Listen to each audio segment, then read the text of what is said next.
British royal family के पास एक necklace है जिसको कोरोनेशन नेकलेस कहा जाता है.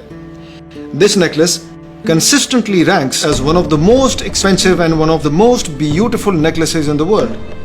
और इस नेकलेस का असल नाम है The Lahore Diamond Necklace. When the British captured Punjab from the Sikhs in the March of 1849, they found a treasure beyond their wildest imagination inside the Tosha Khana of the Lahore fort. 1839 में महाराजा रंजीत सिंह की death हुई तो उसके चंद साल बाद colonel स्टाइनबाख ने एक किताब लिखी जिसमें उसने ये कहा, it is doubtful that any court in the Europe possesses such treasures as the Punjab. He says कि अंदाजे के मुताबिक महाराजा की मौत के वक्त उसके तोशाखाने में 8 करोड़ रुपए मौजूद थे. अगर हम उस दौर के गोल्ड रेट के मुताबिक कन्वर्जन करें तो वो 8 करोड़ आज के मुताबिक तकरीबन $8 बिलियन बनते हैं. Imagine $8 billion in just hard cash. वो मजीद कहता है कि रंजीत सिंह के खजानों का अंदाजा सिर्फ इस बात से लगा लें कि घोड़ों की सिर्फ लगाम की 1300 किस्में मौजूद हैं जिनमें सोना, चांदी और हीरे जड़े हुए हैं. ये सब चीजें आज कहां हैं? No one knows. Punjab's treasures also included numerous bags of priceless and most beautiful diamonds.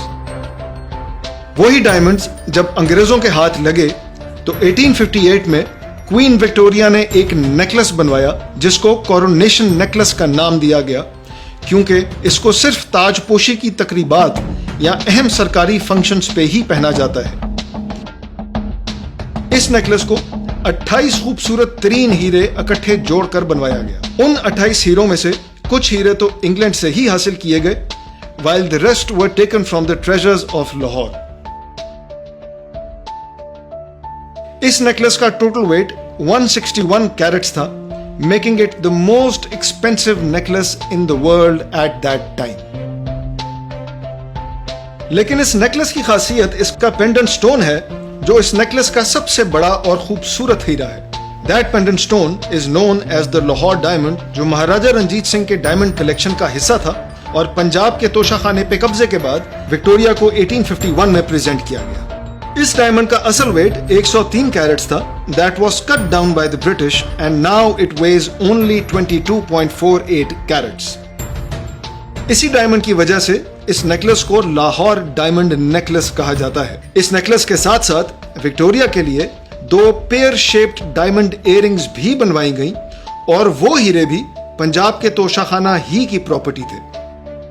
आज भी इस नेकलेस का शुमार दुनिया के खूबसूरत तरीन और महंगे तरीन नेकलेसेस में होता है. इस नेकलेस का जो पेंडेंट स्टोन है लाहौर डायमंड और जो इयररिंग्स के डायमंड हैं, इन तीनों को क्वीन विक्टोरिया ने कोरोनेशन नेकलेस से पहले तैमूर रूबी नेकलेस में इस्तेमाल किया.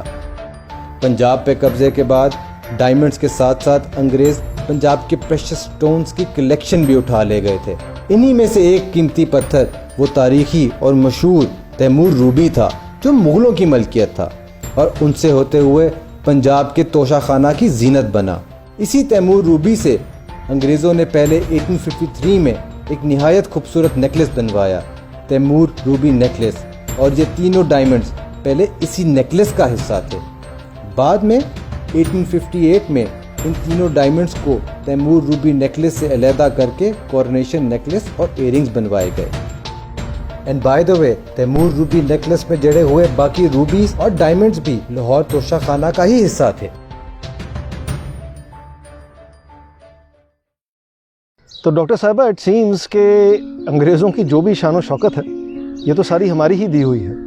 जी, ये तो कुछ भी नहीं. न्यूयॉर्क में कोलंबिया यूनिवर्सिटी प्रेस ने एक स्टडी की है जिसमें उन्होंने कैलकुलेशन की है कि ब्रिटिश इकॉनमी को ब्रिटिश राज से $45 ट्रिलियन का फ़ायदा हुआ है. अब आप अंदाज़ा लगा लें कि 1 ट्रिलियन में 1000 बिलियन होते हैं. And that took away $45,000 billion from सब कॉन्टिनेंट. तो ये उसके बावजूद हमें हकारत की नज़र से देखते हैं. इनको तो चाहिए हमारे शुक्रगुजार हों कि इनके पास आज जो कुछ है वो हमारी वजह से ही है. कॉलोनियल निज़ाम एक्सप्लॉयटेशन पे मबनी होते हैं, इसलिए इसको जस्टिफिकेशन के लिए एक नैरेटिव डेवलप करना पड़ता है. इसी तरह अंग्रेज़ों ने अपनी लूट मार को कवर करने के लिए एक नैरेटिव बिल्डअप किया कि वो हमें सिविलाइज करने आए। जैसा कि अंग्रेज़ राइटर रुडयार्ड किपलिंग ने नज़्म लिखी वाइट मैन्स बर्डन, जिसका मतन ये था कि हम सफ़ेद फार्म लोगों पे इस ज़िम्मेदारी का बोझ है कि यहाँ के लोगों को सिविलाइज करें, जो कि एक मुज़हका खेज़ बात है, क्योंकि हमारी सिविलाइजेशन तो उनसे कहीं ज़्यादा तरक्की पजीर और महज़ब थी। आप मुगलिया दौर की सोसाइटी का इंग्लैंड की उसी वक्त की सोसाइटी से मुवाजना कर लें, आपको पता चल जाएगा कौन कितना प्रोग्रेसिव था। हम तो आज अपने आप को जिस हालात में देखते हैं वो तो अंग्रेज़ कलोनियलिज्म का नतीजा है। Before they ruled us we were the richest and most powerful people in the world, और उन्होंने आज तक अपनी कौम को ये सच्चाई नहीं बताई कि उनका सब कॉन्टिनेंट जाने का असल मकसद क्या था, वरना तो उनकी कौम उनको गालियाँ देगी। और हमने भी तो अंग्रेज़ों के उस नैरेटिव को एक्सेप्ट कर लिया हुआ है। जी बिल्कुल, मैं अक्सर लोगों को कहते हुए सुनती हूँ कि अंग्रेज़ों ने हमें सिस्टम दिए, एजुकेशन सिस्टम, जुडिशल सिस्टम वगैरह। अरे भाई, अंग्रेज़ों को आने से पहले मुग़ल दौर में हमें दुनिया की अमीर तरीन रियासत थे, तो लोग क्या समझते हैं कि हम सिस्टम के बगैर ही अमीर बन गए थे।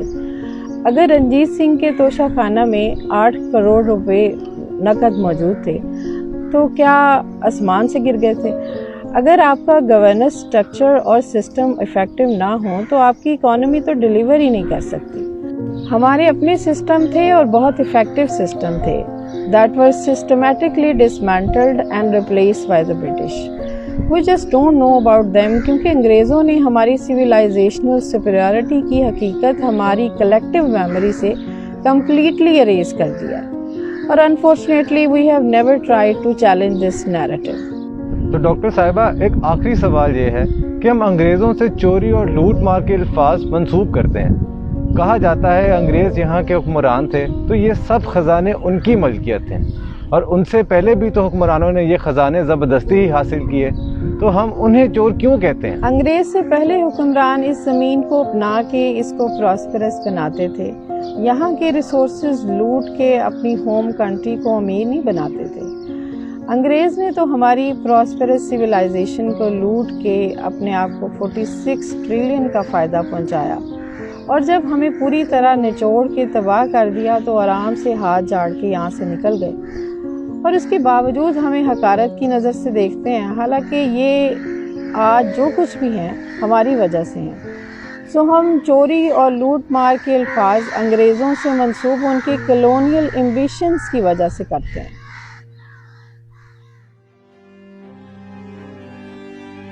बदकिस्मती से अंग्रेज के दिए हुए उस बयानिए को तब्दील करना तो दूर की बात, हमने तो उस बयानिए को बाकायदा एक्सेप्ट करके इंटरनलाइज कर लिया हुआ है, जिसकी वजह से हम आज भी जहनी गुलामी और जहनी पस्ती का शिकार हैं। लाहौर डायमंड नेकलेस तो हमारे उन कल्चरल एसेट्स का एक बहुत छोटा सा हिस्सा है जो अंग्रेज आज भी अपने ऑक्शन हाउसेस और म्यूजियम्स में सजा के दुनिया भर की आवाम को अट्रैक्ट करते हैं और करोड़ों कमाते हैं।